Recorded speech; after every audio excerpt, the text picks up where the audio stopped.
Hi friends, please subscribe to Amravati Media and press the bell icon for more latest updates. సజ్జలకు Jagan ఏ రేంజ్లో class స్పీకరో తెలుసా? అన్నీ నువ్వే మాట్లాడితే ఇక నేనెందుకు? కీలకమైన రాజధాని అమరావతిపై మాట్లాడాలని ఎవరు చెప్పారు? ఇంతకు నీ గురించి నువ్వేమనుకుంటున్నావు? వైసీపీ అంటే నువ్వే అనుకుంటున్నావా? ఇలాగైతే పార్టీ నువ్వే నడుపుకో, జైళ్లకు మాత్రం మేము, అధికారం చెలాయించడానికి నువ్వా అని సజ్జల రామకృష్ణారెడ్డిపై మాజీ ముఖ్యమంత్రి వైఎస్ జగన్మోహన్ రెడ్డి నిప్పులు చెరిగారు. విశ్వసనీయ వర్గాల సమాచారం మేరకు వివరాలు ఈ విధంగా ఉన్నాయి. 2 రోజుల క్రితం మంగళగిరిలో నిర్వహించిన ఓ సమావేశంలో రాజధాని అమరావతిపై అడిగిన ప్రశ్నకు సజ్జల రామకృష్ణారెడ్డి చెప్పిన సమాధానం రాజకీయంగా ఆంధ్రప్రదేశ్లో తీవ్ర చర్చనీయాంశమైంది. ఒకే రోజు వేర్వేరు సందర్భాలలో సజ్జల ఏమన్నారు? జగన్కు కోపం తెప్పించిన ఆయన అభిప్రాయాలేంటో తెలుసుకుందాం. అమరావతి భవిష్యత్ సీఎం చంద్రబాబు చేతిలోనే ఉంది. ఇంకా 3-4 ఏళ్ల పాటు కూటమి అధికారంలో ఉంటుంది. ఈలోపు అమరావతిని అభివృద్ధి చేసి ఎక్కడా కదలకుండా చేసుకోవాలా వద్దా అనేది వాళ్ళ చేతుల్లో ఉంది. గతంలో రాజధానిని చంద్రబాబు అభివృద్ధి చేయలేకపోయారు.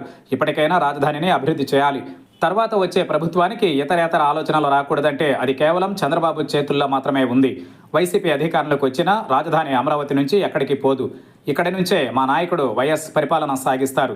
వైసీపీ అధికారంలోకి వస్తే రాజధాని ప్రాంతంలోని రైతులకు ప్లాట్లను అభివృద్ధి చేసి ఇస్తాం. అలాగే గుంటూరు, విజయవాడ మధ్య మహానగరాన్ని అభివృద్ధి చేస్తాం. రాజధాని నిర్మాణం కోసం లక్షల కోట్లు ఖర్చు పెట్టొద్దనేదే మా నాయకుడి అభిమతమని సజ్జల రామకృష్ణారెడ్డి స్పష్టం చేశారు. దీంతో కూటమి ప్రభుత్వ అనుకూల మీడియా రాజధాని విషయంలో వైఎస్ జగన్ యూటర్న్ తీసుకున్నారంటూ పెద్ద ఎత్తున ప్రచారం మొదలుపెట్టారు. అలాగే సజ్జల రాజధానిపై చేసిన కామెంట్స్కు వైసీపీ సొంత మీడియా ఎలాంటి ప్రాధాన్యం ఇవ్వకపోవడం విశేషం. ఇంతకు ఈ అభిప్రాయం జగన్దా లేక సజ్జల రామకృష్ణారెడ్డి వ్యక్తిగతమా అనే అనుమానాలు తలెత్తాయి. రాజధానిపై ఇప్పుడు సజ్జల మాట్లాడాల్సిన అవసరం ఏంటి? అది కూడా కీలక అంశంపై మీరే మాట్లాడితే బాగుంటుందని కొంతమంది వైసీపీ నాయకులు జగన్ దృష్టికి తీసుకెళ్లినట్లు తెలిసింది. రాజధాని అమరావతిపై సజ్జల మాటల్ని జగన్ పరిశీలించారు. ఆ కామెంట్స్ వైఎస్ జగన్కు తీవ్ర ఆగ్రహం తెప్పించినట్లు తెలిసింది. ఇప్పుడిప్పుడే వైసీపీ పుంజుకుంటోందని, ఇలాంటి సమయంలో వివాదాస్పద అంశాలని కెలకడం ఎందుకనే ఆలోచన వైఎస్ జగన్ది. పైగా రాజధాని అనేది అత్యంత కీలకమైన అంశం. ముఖ్యమైన వాటిపై ఏదైనా ఉంటే తాను మాట్లాడతానని, నీకేం పని అని సజ్జలపై తీవ్ర స్థాయిలో జగన్ మండిపడినట్లు తెలిసింది. ఇలాగైతే తానెందుకని సజ్జలను జగన్ నిలదీసినట్టు విశ్వసనీయ వర్గాల సమాచారం. మాట్లాడిన అంశాలలో మంచి చెడుల సమస్య కాదని, తనను అధిగమించి సొంత అభిప్రాయాలను కూడా వైసీపీ ఖాతాలో వేయడాన్ని జగన్ జీర్ణించుకోలేకపోయినట్టు సమాచారం. వైసీపీ అంటే తానే అనేలా సజ్జల ప్రవర్తిస్తున్నారని ఫిర్యాదులు జగన్కు వెళ్ళినట్లు తెలిసింది. ఆ ఫిర్యాదులకు బలం కలిగించేలా సజ్జల రామకృష్ణారెడ్డి వ్యవహరిస్తున్నారని జగన్ కూడా నమ్మే పరిస్థితి.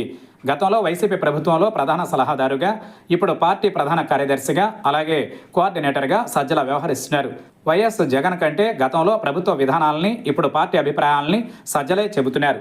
దీంతో సజ్జల ఏం మాట్లాడినా జగన్ అభిప్రాయంగానే ఏపీ జనం చూస్తున్నారు. తాజాగా అమరావతిపై సజ్జల అభిప్రాయాలని కూడా అదే రీతిలో పరిగణిస్తున్నారు. వైసీపీ హయాంలో అమరావతిపై నిర్ణయం ఎలాంటి వివాదానికి దారితీసిందో అందరికీ తెలుసు. ఇప్పుడు కూడా రాజధానిపై భారీగా ఖర్చు చేయకూడదనేది వైఎస్ జగన్ అభిప్రాయం. గుంటూరు, విజయవాడ మధ్య ఏదైనా అభివృద్ధి చేపడితే దానికదే రాజధాని అభివృద్ధి చెందుతుందని ఇటీవల మీడియా సమావేశంలో జగన్ సూచనప్రాయంగా చెప్పారు. ఇంకా ఏదైనా చెప్పాలని అనుకుంటే సమయం, సందర్భం చూసుకునే జగన్ మాట్లాడతారు. అయితే తగుదనమ్మా అంటూ సజ్జల రామకృష్ణారెడ్డి తనే జగన్ కంటే ఎక్కువ అన్నట్టుగా అమరావతిపై నోరు విప్పారు. అంతా తానై వైసీపీలో సజ్జల వ్యవహరిస్తున్న తీరును కొందరు సీనియర్ నాయకులు జగన్కు ఇప్పటికే ఫిర్యాదు చేశారు. అయినప్పటికీ సజ్జల తీరులో మార్పు రాకపోగా వైసీపీలో తాను అత్యంత శక్తిమంతుడనని చాటి చెప్పుకునేందుకు ప్రతి అంశంపై అభిప్రాయాలను చెబుతున్నారు. ఇవన్నీ చివరికి వైసీపీకి, జగన్కు నష్టం తీసుకొస్తున్నాయనే అభిప్రాయం పార్టీలో ఉంది. వైసీపీ అధికారంలో ఉంటే లాభం మాత్రం సజ్జల, ఆయన కుమారుడు భార్గవ్ పొందుతున్నారు. ఇదే విషయాన్ని సజ్జలతో నేరుగానే జగన్ అన్నట్టు విశ్వసనీయ వర్గాలు చెబుతున్నాయి.